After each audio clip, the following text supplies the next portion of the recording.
Hello दोस्तों, कैसे हो आप सब। तो आज हम लोग पढ़ने वाले हैं अध्याय 3 का अंतिम प्रश्नावली। ठीक है, प्रश्नावली 5। तो इस प्रश्नावली में हम लोग मुख्य रूप से दो चीज़ें पढ़ने वाले हैं। पहला तो जो मूल है, ठीक है, द्विघात समीकरण के मूलों एवं गुणांकों में संबंध, ये पहला टॉपिक है। और दूसरा है, जब हमें मूल ज्ञात हो जाएगा, ठीक है, मूल ज्ञात रहेगा या मूलों का योगफल या गुणनफल ज्ञात रहेगा, तो उससे हम लोग वर्ग समीकरण कैसे बनाएंगे ये पढ़ना है। बस दो ही चीज़ पढ़ना है। तो चलिए पहले देखते हैं द्विघात समीकरण के मूलों एवं गुणांकों में संबंध। तो आप लोगों ने पहले अध्याय में पढ़ा था शून्यक, ठीक है, और शून्यक किसका निकाले थे आप लोग, इसी वर्ग समीकरण का निकाले थे, ठीक है। तो उसमें आप लोगों ने पढ़ा था शून्यकों का योगफल, शून्यकों का योगफल ये पढ़ा था, और शून्यकों का गुणनफल भी पढ़ा था, पढ़े थे ना, ठीक है। तो योगफल क्या होता था, अगर कोई वर्ग समीकरण x² plus bx plus C equal to 0 है, तो इसके शून्यकों का योगफल क्या होता था, -b/a, और गुणनफल c/a। यही पढ़े थे ना। बस सेम चीज़ हम लोग यहाँ शून्यक लिखा है, उसके जगह में क्या आ जाएगा, यहाँ पे मूल आ जाएगा, ठीक है। मैंने बताया था ना आप लोगों को शुरू में इस प्रश्नावली के, मूल किसको बोलेंगे, जो x का जो मान आता है ना, दो मान, उसी को इसका क्या कहते हैं, मूल बोलते हैं, ठीक है। अब पहले प्रश्नावली में क्या होता था, x का मान जो रखते थे और इस समीकरण को हल करते थे तो शून्य आ जाता था, इसलिए x के मान को ही क्या बोलते थे हम लोग, शून्यक बोलते थे, ठीक है। और यहाँ भी x के मान को क्या बोलेंगे हम लोग, मूल बोलेंगे, ठीक है। बस यही अंतर है, वहाँ शून्यक बोलते थे, यहाँ मूल बोलते थे, है दोनों एक ही चीज़। तो चलिए देखते हैं कैसे, मतलब द्विघात समीकरण के मूल और गुणांकों में क्या संबंध है वही देखना है। बस यही दोनों सूत्र है, यही संबंध है, ठीक है। थोड़ा सा मैं अच्छे से बता देता हूँ। तो मान लेते हैं, माना जो द्विघात समीकरण है x² plus bx plus C equal to 0 के मूल अल्फा एवं बीटा हैं, ठीक है। ये जो द्विघात समीकरण है इसका मूल क्या है, अल्फा और बीटा है, ठीक है। मतलब कि x का दो मान क्या है, अल्फा और बीटा है। हमको पता नहीं इसलिए हम लोग क्या मान लिए, अल्फा और बीटा मान लिए, ठीक है। तो मैं डायरेक्ट सूत्र बता रहा हूँ, कैसे आता है वो आप लोग के बुक में दिया है, आप लोग थोड़ा सा देख लेंगे। मैं सीधा बुक में बता रहा हूँ, सॉरी, मैं सीधा उसका सूत्र लिख रहा हूँ। तो क्या हो जाएगा, मूलों का योग, ये सूत्र को आपको याद रखना है, बराबर अल्फा प्लस बीटा, यही मूल है, यही मूल है ना। इनका योग क्या हो जाएगा, -b/a, जो यहाँ था ना वही है, और एक था मूलों का गुणनफल, अल्फा इंटू बीटा, तो ये क्या हो जाएगा, c/a। ये दोनों सूत्र आप लोगों को रट लेना है। रटा क्या है, ये तो रटा रुटा है, अरे याद होगा सबको, ठीक है। जो शून्यक पढ़े थे उसमें तो याद है ही, वही चीज़ है। तो ये हो गया हमारा द्विघात समीकरण के मूलों, ये मूल है, ये अल्फा और बीटा, और गुणांकों में संबंध, गुणांक क्या है, a b c, ये तीनों क्या है, इसके गुणांक हैं। तो इनमें क्या है, यही संबंध है, ठीक है। इसी पे आधारित प्रश्न बनेंगे आपके। अब दूसरा आता है, जब हमको मूल ज्ञात हो जाएगा, मूलों के ज्ञात होने पर क्या निकालना है, द्विघात समीकरण, द्विघात समीकरण बनाना, ठीक है। अब अगर हमको प्रश्न में दे दिया भाई इसके मूल ये हैं और ये हैं, तो इसका द्विघात समीकरण निकालिए, ऐसा करके दे दिया, ठीक है। तो वो कैसे बनाएंगे, तो उसके लिए एक सूत्र है, ठीक है। तो उस सूत्र को भी आप लोगों को याद कर लेना है। क्या है सूत्र, x² माइनस, यहाँ मूलों का योग इंटू एक्स, यहाँ एक्स लिख दिया मतलब इंटू एक्स, प्लस यहाँ पे क्या आएगा, मूलों का गुणनफल, ये हो गया इक्वल टू 0। तो एक्स स्क्वायर माइनस मूलों का योग, यहाँ पे मैं क्या लिख सकता हूँ, alpha plus beta into x plus यहाँ क्या लिख सकता हूँ, अल्फ़ा इंटू बीटा। तो ये दोनों सूत्र को भी, मतलब ये दोनों तो एक ही सूत्र है, इसको भी आप लोगों को क्या करना है, ध्यान रखना है।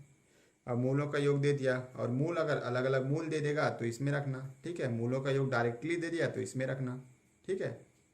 तो ये 4 सूत्र हैं, आप लोग को इस प्रश्नवाली के लिए याद रखना है। ये बराबर शून्य भी है, फिर आप लोग का ये प्रश्नवाली पूरी तरह से बन जाएगा, ठीक है। तो चलिए कुछ क्वेश्चन सॉल्व करते हैं, आप लोगों को अच्छे से समझ आएगा। चलिए प्रश्नवाली 5 का पहला प्रश्न का पहला प्रश्न देखते हैं, ठीक है। तो प्रश्न क्या बोला है, वर्ग समीकरण बनाइए जिनके मूलों का योग एवं गुणनफल निम्न है, ठीक है। तो यहाँ हमको मूलों का योग दे दिया है और गुणनफल दे दिया है, तो हमको वर्ग समीकरण बनाना है। तो ऊपर में ही जैसा कि लिखा है तो उसको हम लोग पहले लिख लेते हैं, ये उदाहरण में भी आप लोगों के दिया है, ठीक है। तो मूलों के ज्ञात होने पर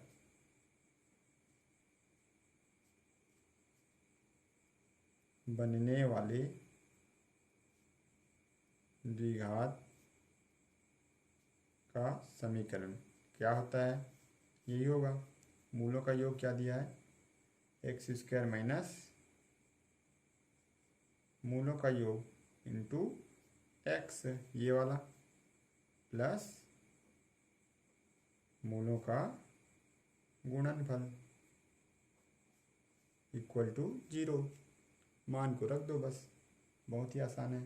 एक्स स्क्वायर माइनस मूलों का योग कितना दिया है, -4 दिया है, तो यहाँ कोष्टक में क्या रख देंगे, -4 इंटू एक्स। माइनस अलग से है ना इसमें पहले से, उसको भी ध्यान रखना, प्लस नहीं है।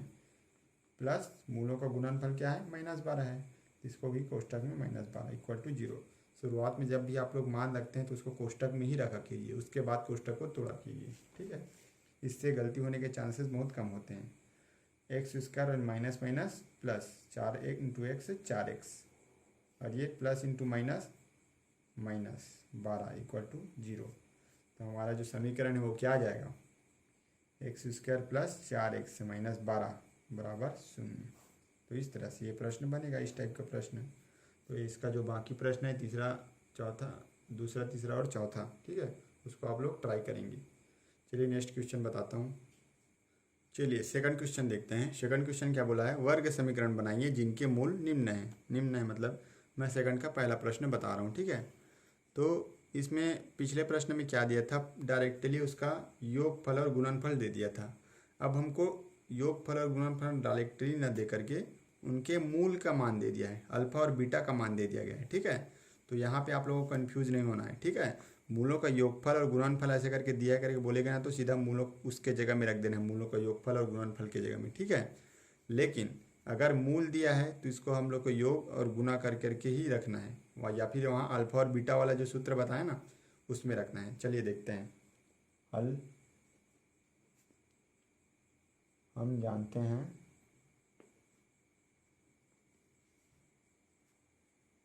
मूल ज्ञात होने पर बनने वाले वर्ग समीकरण या द्विघात समीकरण, बनने वाला लिख लेना, बनने वाला वर्ग समीकरण क्या होता है, एक्स स्क्वायर होता है माइनस अल्फा प्लस बीटा। अब यहाँ देखो ये भी एक प्रकार से योग ही है, ठीक है। चाहे तो उसके जगह में डायरेक्ट हम लोग वो वाला जो पिछला वाला था ना उसमें ये वाला सूत्र भी लगा के डायरेक्टली मान रख सकते हैं, ठीक है। लेकिन जब दिया रहेगा तब तो ये रखना ही रखना है, अलग अलग दिया रहेगा तो plus alpha into beta equal to 0। अब यहाँ दिया क्या क्या दिया है, अल्फा बराबर क्या है 7 और बीटा बराबर 4, यहाँ दे दिया है, अलग अलग दिया है अल्फा और बीटा का मान, ठीक है। तो एक्स स्क्वायर माइनस अल्फा कितना है 7, बीटा क्या है 4x। ये अल्फा बीटा मूल ही तो है ना, और 2 मूल दिया है तो एक अल्फा हो गया एक बीटा हो गया, प्लस 7 इंटू 4 बराबर 0। तो X square minus 7 4 11x plus 7×28 equal to 0। ये क्या हो जाएगा हमारा वर्ग समीकरण। तो दोनों तरीके से आप लोगों को वर्ग समीकरण बनाने आ जाएगा आराम से, ठीक है, बहुत आसान है। चलिए तीसरा प्रश्न देखते हैं। चलिए अगला प्रश्न क्या पूछा हमको, निम्न वर्ग समीकरण के मूलों का योगफल एवं गुणनफल ज्ञात करो। अब अभी तक क्या दिया था, मूल दे दिया था या मूलों का योगफल और गुणनफल पहले से दे दिया था, तो हम लोग वर्ग समीकरण ज्ञात कर देते। अब जस्ट उल्टा करना है, वर्ग समीकरण हमको दिया है, उससे हमको क्या ज्ञात करना है, मूलों का योगफल और गुणनफल। तो सबसे शुरू में ही मैं बता दिया था आप लोगों को इसका सूत्र, ठीक है, संबंध बताया था ना कि मूल एवं उनके गुणांकों में क्या संबंध है, ये बताया था, ठीक है। तो सबसे पहले तो हल करके लिखते हैं, ठीक है। तो 3x², इसकी तो पहले गुणांकों को ज्ञात करना पड़ेगा ना। तो 3x² - 5x - 2 इक्वल टू 0, इसका तुलना करेंगे, किससे करेंगे, ax² plus bx plus c equal to 0 से करने पर तभी तो हम लोग को गुणांक मिलेगा, गुणांक मिलेगा तभी हम लोग मूलों से उसका संबंध निकाल पाएंगे, ठीक है। तो करिए तुलना। तो a के जगह में क्या है, यहाँ 3 है, b के जगह में क्या है, -5 है, ये प्लस है, ये माइनस, तो माइनस को लगाना है। c के जगह में क्या है, -2। ये मिल गया हमको ABC। अब हम लोग जानते हैं, क्या जानते